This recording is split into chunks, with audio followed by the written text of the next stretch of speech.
pour être en fait avec les gens qui ont la compétence sur place, ou vous déplacer pour aller voir les gens. Et en gros,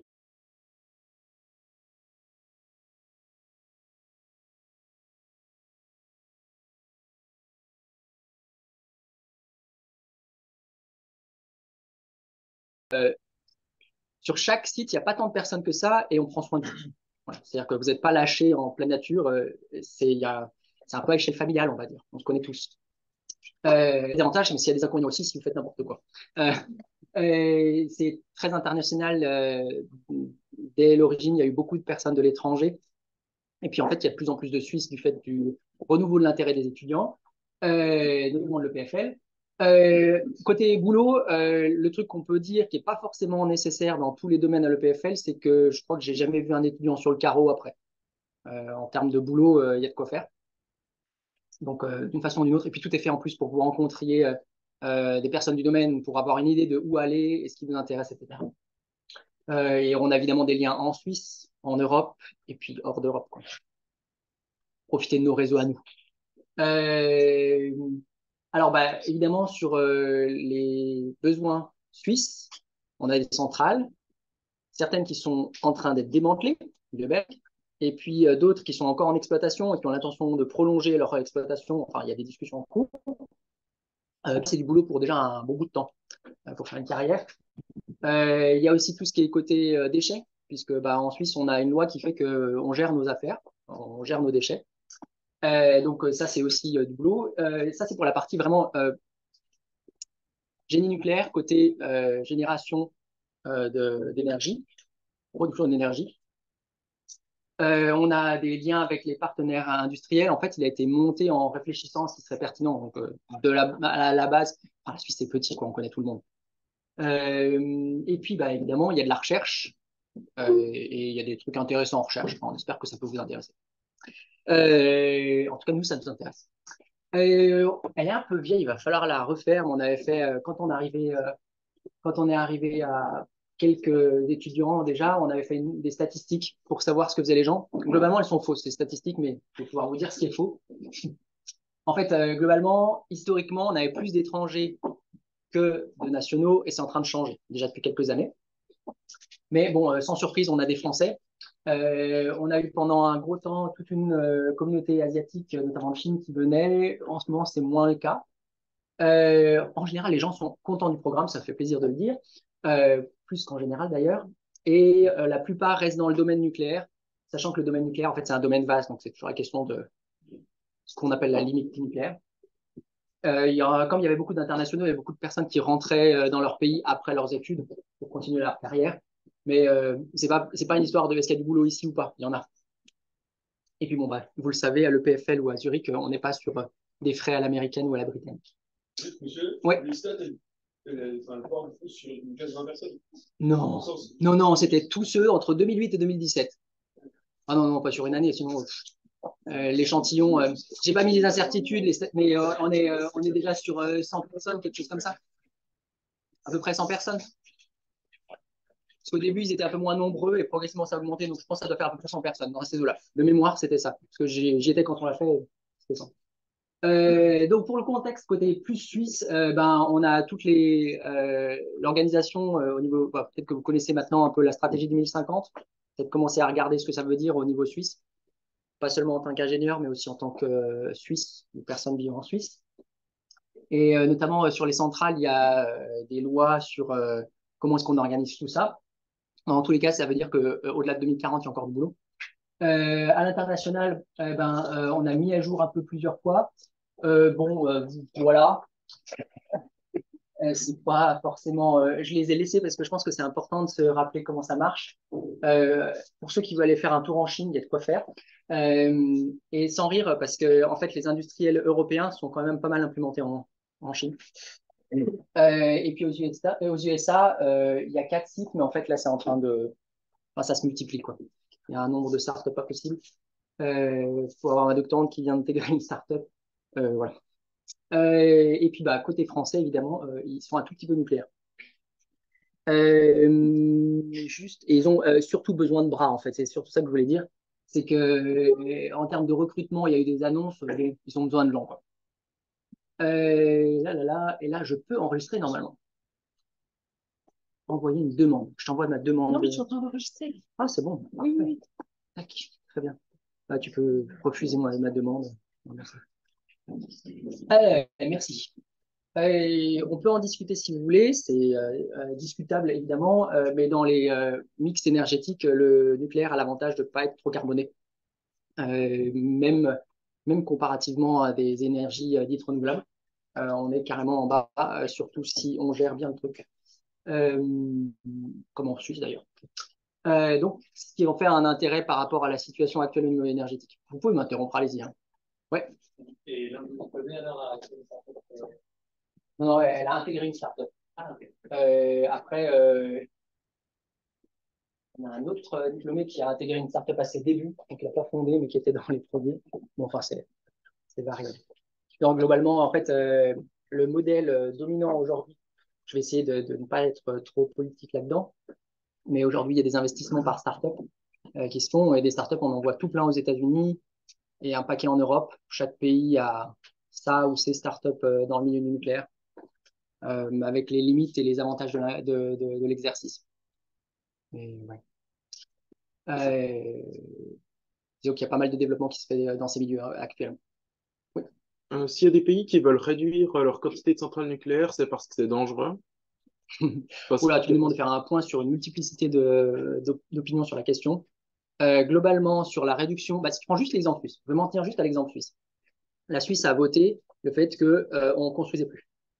Okay. Ce qui veut dire qu'en fait, à un moment ou à un autre, c'est-à-dire qu'on n'en aura plus parce que les centrales ferment un jour. Et donc, on pouvait se dire, mince, catastrophe pour le nucléaire. À ce moment-là, si dans le milieu industriel du nucléaire, on se dit, mince, il va falloir faire quelque chose pour se réorienter, réorganiser, enfin voilà.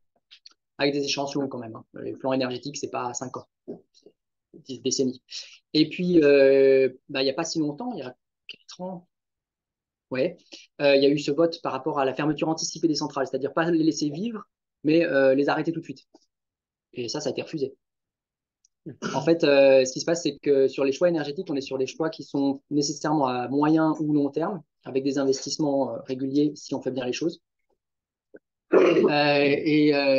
Après, les mouvements d'opinion sur les technologies, ils sont un peu plus fluctuants. Et le nucléaire a eu ses hauts et ses bas.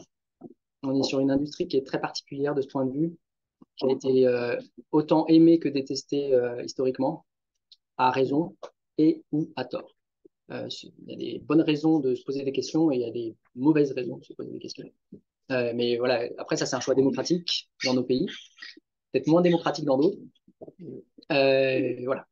Après, sur les pays, aujourd'hui, en fait, on est quand même sur une contrainte énergétique assez globale et compliquée.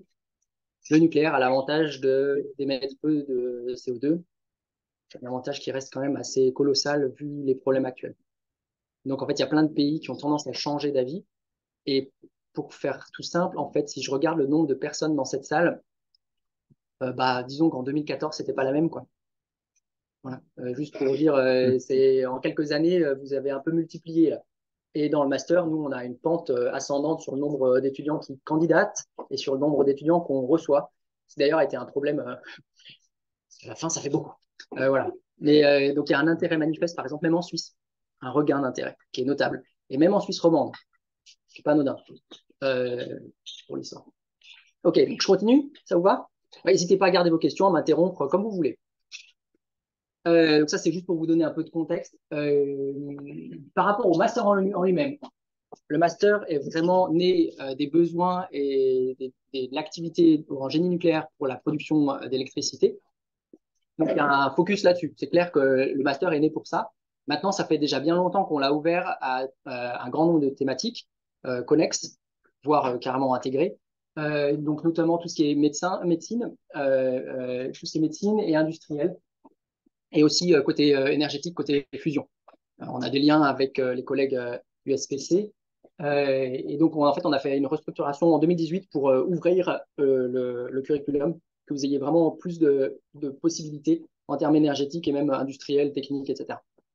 Donc, il y a plus d'électives, enfin bref, on a vraiment ouvert c'est un master qui, il y a un cœur de savoir qui est important, on avait historiquement beaucoup de cours obligatoires. On veut que vous sachiez ça.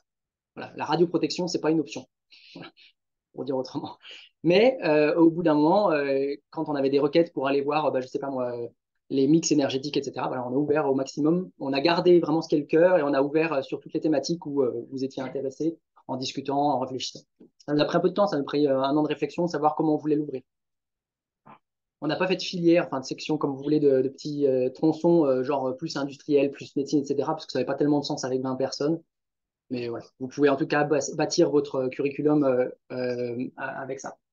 Je pense que c'est un point qui est important, je le mentionne après, mais en fait, vous avez chacun un tuteur qui vous est attribué, enfin, que vous choisissez et qui vous accompagne dans vos choix.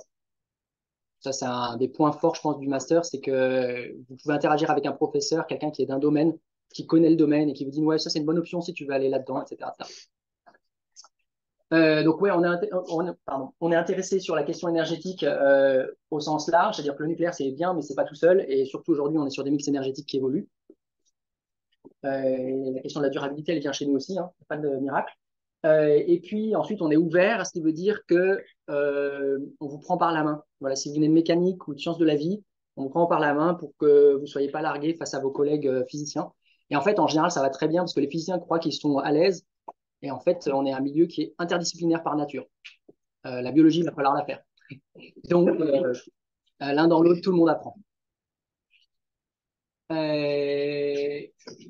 Donc, à la fin, vous avez un diplôme qui est le diplôme des sciences génitaires EPFETA, avec, donc, comme je vous disais, cette distribution, premier à Lausanne, deuxième semestre à Zurich, troisième semestre à PSI, un stage l'été, ce qui vous permet de prendre, et on parle d'un stage, on ne parle pas d'un stage de labo, hein, on parle aller dans telle entreprise à tel endroit. On a tout plein de contacts partout, les étudiants ont toujours trouvé un endroit, mais en gros, vous passez votre été entre les 2 années à bosser, souvent à faire un peu de sous aussi, et au 4e semestre, il y a la thèse de master. Ouais, plein d'options et avec un tuteur qui vous accompagne. En général, vous choisissez le professeur qui est spécialiste dans l'orientation qui vous intéresse. Donc, il y en a qui sont plus côté matériaux, plus côté médical, côté fusion, etc. Côté central. Donc, sur le stage, c'est juillet, c'est 3 mois au moins. C'est pour ça qu'en fait, on démarre les cours plutôt en octobre lors de la 2e année. Et c'est des enseignements en bloc parce que vous avez des spécialistes qui viennent bosser une semaine, 15 jours avec vous. Donc, c'est assez intense. C'est 15 jours en intensif sur telle ou telle thématique, comme vous êtes au PSI. Et puis, vous avez en parallèle des jours qui sont libérés pour travailler sur un projet. La même chose que les TP4, si vous avez entendu vos collègues faire des TP4 à l'EPFL, nous, c'est des projets semestriels. Vous avez un jour en moyenne dédié par semaine sur un sujet que vous avez choisi. Et les projets, on vous les présente en mai-juin de l'année précédente.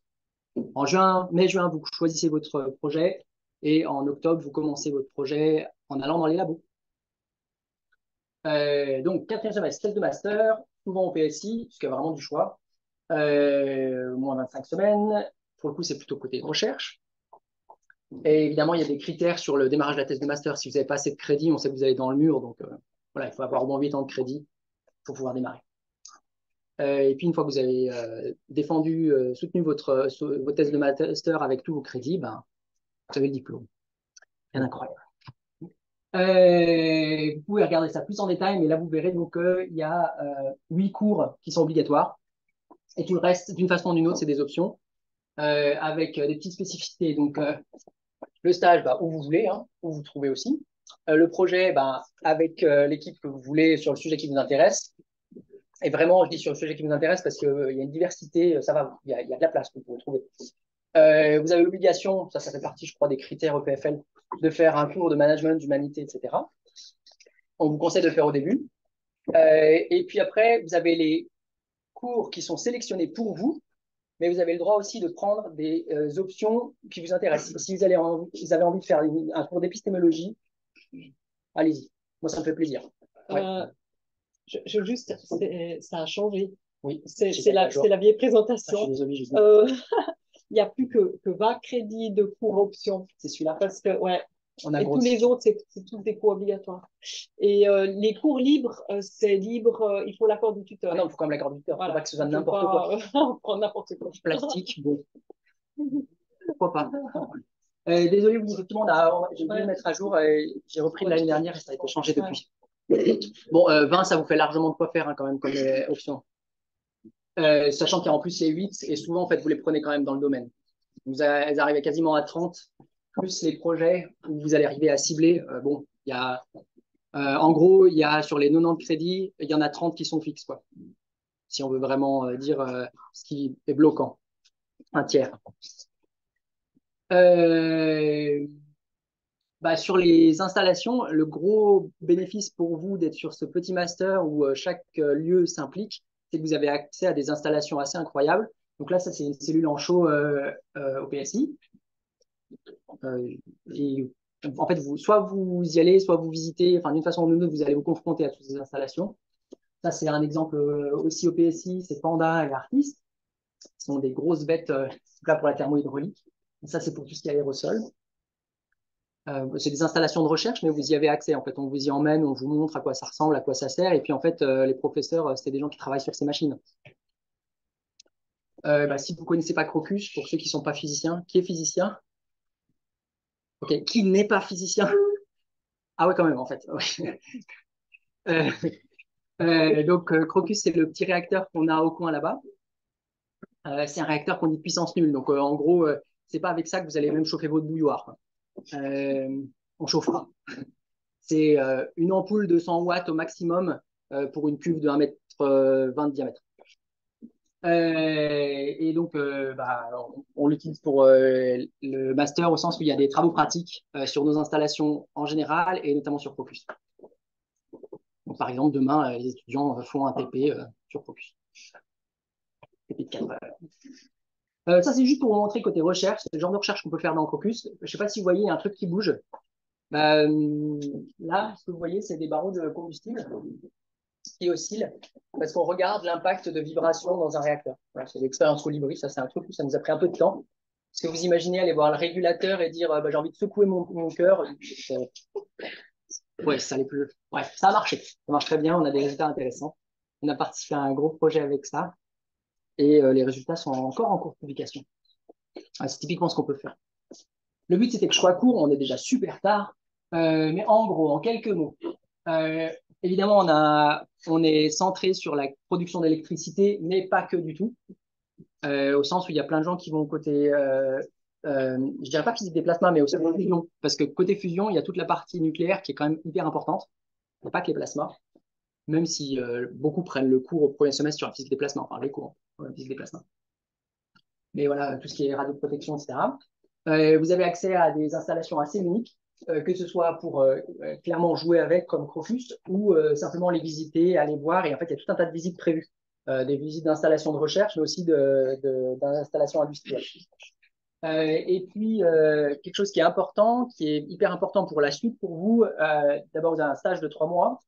Vous n'avez pas de grosse pause entre les deux années non plus. Et il y a des projets de recherche, donc un projet de recherche au niveau semestriel. Vous pouvez même en faire un au premier semestre en plus. Et puis une thèse de master plutôt orientée recherche normalement. Voilà ce que je pouvais vous dire en quelques mots sur ce master. Est-ce que vous avez d'autres questions? Ouais. Débouché? Je te donne des exemples. Peut-être ou en général. En fait, tu as tous ceux qui vont bosser sur les centrales en général. Physicien de réacteur. On a eu une étudiante qui était, aux dernières nouvelles, je crois, la première opératrice de centrale suisse, Laura. Mais donc voilà, il y a vraiment, faut imaginer qu'en fait sur une centrale, il y a énormément de métiers différents, mais il y a notamment besoin de physiciens sur les parties combustibles, sur les parties cœur, etc. Thermohydraulique, enfin bref, il y a vraiment beaucoup de métiers représentés et ils ont besoin d'ingénieurs bien formés. Et après, il y a les installations côté, typiquement un endroit où beaucoup de nos étudiants vont, notamment en stage, c'est le côté NAGRA, donc côté gestion des déchets. La NAGRA est quand même très active et marche très bien. Et donc, les étudiants sont toujours ravis d'aller là-bas pour tout ce qui est entreposage profond, enfouissement des déchets. Il y a beaucoup d'études qui se font et en Suisse, on gère bien ça. Donc, il y a vraiment du boulot là-dedans. Après, il y a côté recherche, il ne faut pas se leurrer. Donc, dans les instituts divers et variés qu'on a en Suisse, Il y a côté instrumentation. Enfin, c'est vaste. Là, c'est juste pour la partie électricité. Après, on a des gens qui vont plutôt côté médical. Donc, faut bien comprendre qu'on arrive avec on vous forme pas à être physicien médical. Ça, c'est quelqu'un qui va faire une formation par ailleurs, vraiment orientée physique médicale pour faire. Mais vous pouvez aller bosser dans les boîtes qui font les développements telle ou telle instrumentation pour voilà, un scanner. Il y a des développements continus dans les entreprises qui vendent ces scanners et ça recrute. Ou côté industriel, ouais, il y a tout ce qui est outils de radioprotection. Enfin, il y a vraiment masse de boulot. Et côté recherche, on a aussi quand même beaucoup d'étudiants qui font des thèses après. Le taux, je ne voudrais pas vous dire de bêtises parce qu'il évolue quand même dans le temps, mais on est je crois qu'on l'avait.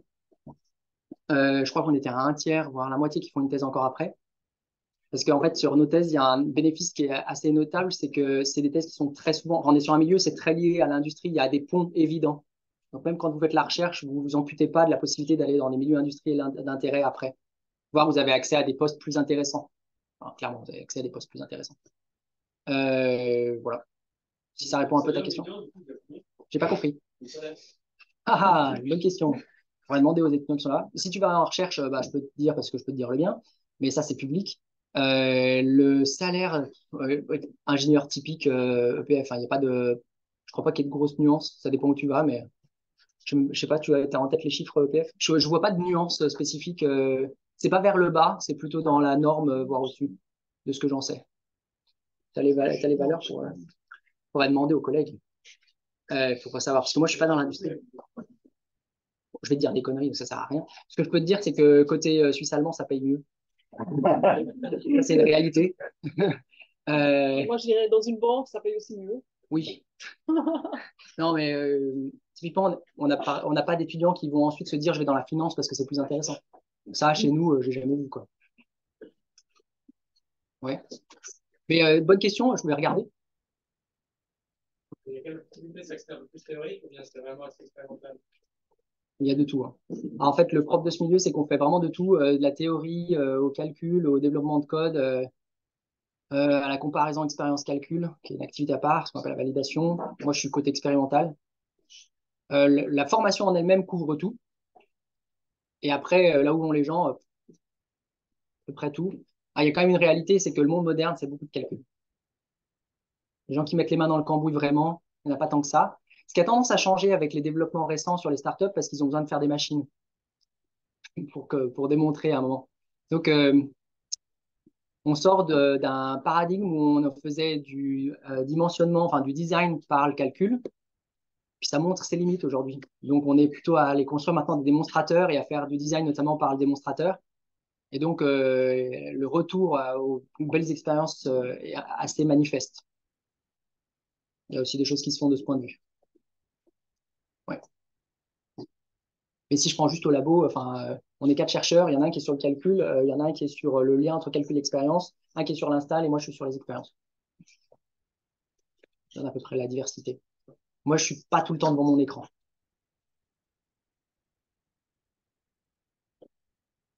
Une question? Ouais. Alors, il y a une demande en ligne pour les lettres de recommandation.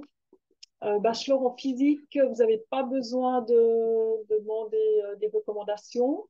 Non, pour tous ceux de l'EPFL, il n'y a pas besoin de lettre de recommandation. Hors EPFL 3. Oui, une autre question? Si on veut faire de la recherche, après, est-ce qu'il y a besoin de faire un doctorat ou pas forcément? Enfin, la recherche en général, sans doctorat, c'est pas impossible, hein, j'en connais, mais c'est vraiment spécifique. Et comment dire? Je vais être très clair déjà, on doit dû vous le dire ailleurs. Hein. Statistiquement, des postes en recherche, il n'y en a pas. Voilà. C'est aussi simple que ça, c'est vous regardez, statistiquement, c'est comme s'il n'y en avait pas. Dans les faits, je suis là, donc c'est qu'il y en a quand même quelques-uns. La compétition est rude, donc si vous n'avez pas de doctorat, je ne vois pas comment quelqu'un pourrait postuler sur un poste comme le mien sans doctorat. Maintenant, je connais des cas particuliers où des gens ont été nommés pour des raisons spécifiques, mais c'est fouillemesque. Dans le nucléaire, un peu, parce qu'en fait, il y a tout ce qui est l'expertise, en fait. Il y a des gens qui viennent de l'expertise, qui intègrent les labos par l'expertise, et qui, en fait, avec le temps, se mettent à faire de la recherche. C'est comme ça qu'en fait, il y a des gens sans doctorat. Parce que les ponts entre expertise et recherche sont tellement forts l'un dans l'autre avec l'évolution de la carrière. Des gens qui font des tests plus tard ou des choses comme ça. Ouais. Vous dites qu'il y a 15-20 personnes par année qui Ouais. font le master. Est-ce que vous refusez des gens La par définition, ouais. par définition? Alors, Non, mais justement, je vais préciser, ouais, vas-y, précise. non, alors si vous avez été accepté, on ne peut pas vous refuser après coup. Oui, mais il y a combien de personnes qui. Donc, il y a eu une année, par exemple, où ils étaient 24. Ouais. Enfin, voilà, je ne me rappelle plus combien avaient été admis, et peut-être 35 avaient été admis, 30, 35 avaient été admis. On ne sait jamais combien vont vraiment venir. Cette année-là, il y en avait 24. On n'a pas dit à 4, vous ne pouvez pas. Donc, l'équipe, ils ont dédoublé les TP, enfin, ils se sont organisés pour pouvoir enseigner 24.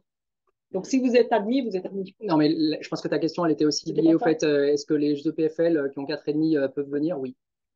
Oui, mais. Ok, non, je vais reformuler.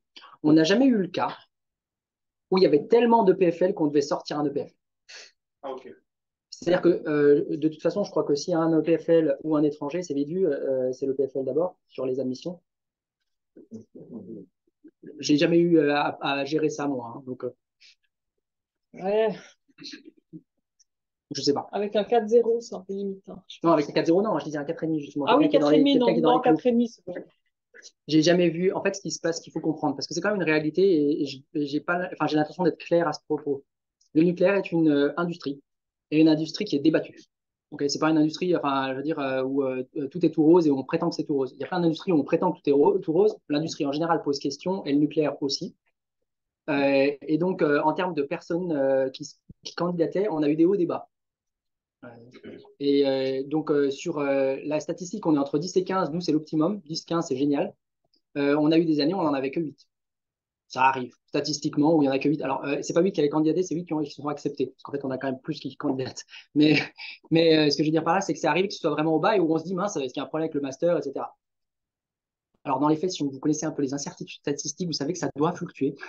mais bon, quand on doit en parler à la direction, ouais, c'est pas la même chose. Donc voilà, il y a eu des hauts, des bas. Et en fait, quelque chose qui est vraiment récent, ça fait donc à peu près 4 ans qu'on observe un renouveau de l'intérêt en Suisse et à l'EPFL et à l'ETH Zurich. Et la conséquence, c'est qu'on a beaucoup plus des étudiants de l'EPFL qui candidatent qu'avant. Mais avant ça, on n'a jamais eu à sortir des étudiants de l'EPFL parce que de toute façon, ils n'étaient pas majoritaires. Donc la question ne se posait pas. Aujourd'hui, la question pourrait se poser, enfin si vous êtes tous à candidater, on est bien d'accord qu'on ne va pas recevoir tout le monde. Mais le cas s'est jamais présenté comme ça. Okay, jusque-là. On a eu quand même 2 années où c'était assez solide, les 2 années, enfin 2-3 années passées où vous étiez un peu nombreux. Le dédoublement des TP, je peux vous dire, c'était quelque chose. Puis cette année, on a 6 groupes en parallèle, c'est intense. Oui, j'ai vu qu'il y avait une question par là. Ouais. Vous voulez parler d'aide de recommandation, est-ce qu'il faut une lettre de motivation? Ah oui, ça c'est obligatoire, en anglais. Pour tous les masters d'ailleurs. Pour tous les masters, ouais. Et en anglais pour le génie nucléaire. Ouais. Autre question, ouais.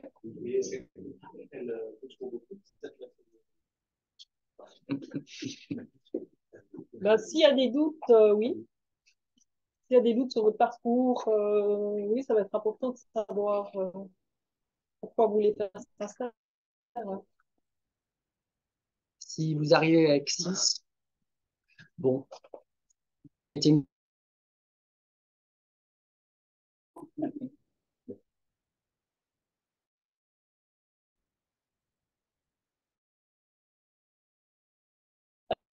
y a une question en ligne qui demandait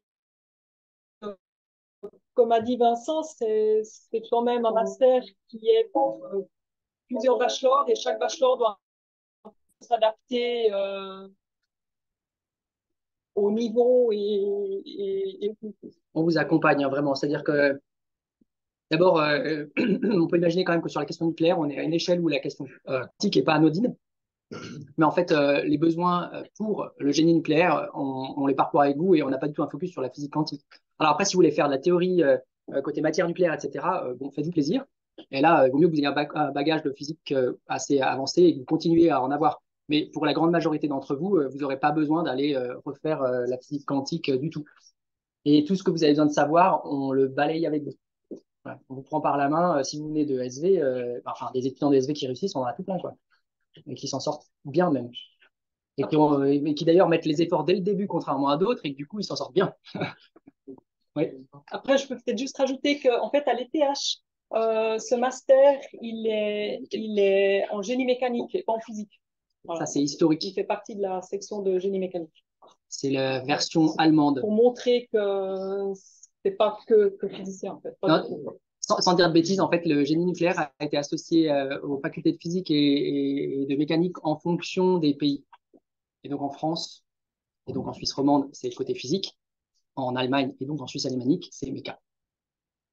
C'est historique. Ouais. Juste une question générale sur les masters. En fait, on peut postuler à un master que un seul autre que notre section de bachelor. en tout cas, par délai de candidature. Donc le 15 décembre, on peut postuler par exemple à Ouais, Suisse. je crois. Et en avril, on peut postuler sur. Alors ça sera vérifié avec le service académique. Okay. Est-ce que pour les bachelors physiques, c'est considéré comme un master suivant ou c'est considéré Alors, comme un ça, master c'est encore en discussion, justement. Ça change. C'est en cours. Non, c'est pas encore sûr. C'est en discussion à la vice-présidente. Donc, ça va être peut-être comme pour les physiciens, ça va peut-être comme être celui pour la quantique. Il y a un master consécutif à la physique, alors que c'est pas du tout génie à la physique. Et il y a des chances que le génie nucléaire, ça devienne aussi consécutif en physique. Mais du coup, si c'est consécutif, ça veut dire que n'importe qui sera admis d'office avec 4 de moyenne ou... Alors, normalement, oui. Maintenant, il faudra voir. Ouais. Maintenant, il faudra voir en fait le nombre de candidatures si après le comité décide d'admettre tout le monde à 4, mais s'il veut quand même le comité mettre une. Donc ça sera la décision du comité. Je pense que c'est une réalité quand même que si on a plus de candidats, à un moment ou à un autre, il va falloir organiser. C'est-à-dire que de toute façon, c'est juste une question pratique. Hein. On n'est pas capable de prendre au-delà d'un certain nombre. Après, en gestion sur nos cours, ça devient ingérable. Ça veut dire qu'on doit réduire la quantité de TP. Enfin, peut-être vous connaissez ça sur d'autres cas de figure, mais réduire la quantité de TP, ce genre de choses, c'est pas forcément bénéfique pour l'éducation. Ça va être l'heure, je crois qu'il va falloir qu'on libère la salle. Une dernière question. Quelqu'un qui aurait quelque chose à demander? Merci pour votre participation. N'hésitez pas à nous contacter s'il y a besoin. Et dans la présentation, vous avez des adresses mail.